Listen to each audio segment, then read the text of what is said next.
3 నెలల్లోనే 6 గ్యారెంటీలు అమలు చేస్తాం. సంవత్సరానికి ప్రతి కుటుంబానికి 2,50,000 రూపాయల సహాయం చేస్తాం.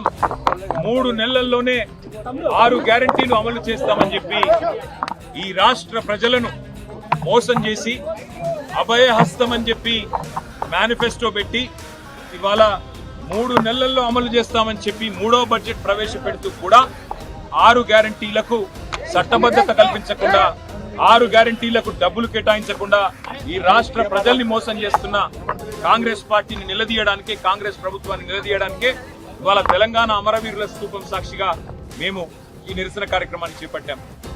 జేమ్స్ బాండుల మాదిరిగా బాండ్ పేపర్లు రాసిచ్చారు కాంగ్రెస్ ఎమ్మెల్యేలు. గ్యారంటీ కార్డులు ఇచ్చి భద్రం చేసుకోమన్నారు. భద్రంగా పెట్టుకోండి, 100 రోజులు మీరు భద్రంగా పెట్టుకుంటే 101వ రోజు మా వాళ్ళు వస్తారు, వచ్చి మీకు ప్రతిదీ అమలు చేస్తారని చెప్పి ఆనాడు బొంకి నమ్మబలికి ఓట్లేయించుకొని ఓడ మీద ఉన్నప్పుడు ఓడమల్లన్న, ఒడ్డుకెక్కినాక బోడమల్లన్న అన్నట్టు 3వ బడ్జెట్ లో కూడా గ్యారంటీ అన్న మాట లేకుండా, డిక్లరేషన్ అన్న మాట లేకుండా ఇవాళ ప్రతి వర్గాన్ని వంచిస్తున్నది కాంగ్రెస్ ప్రభుత్వం.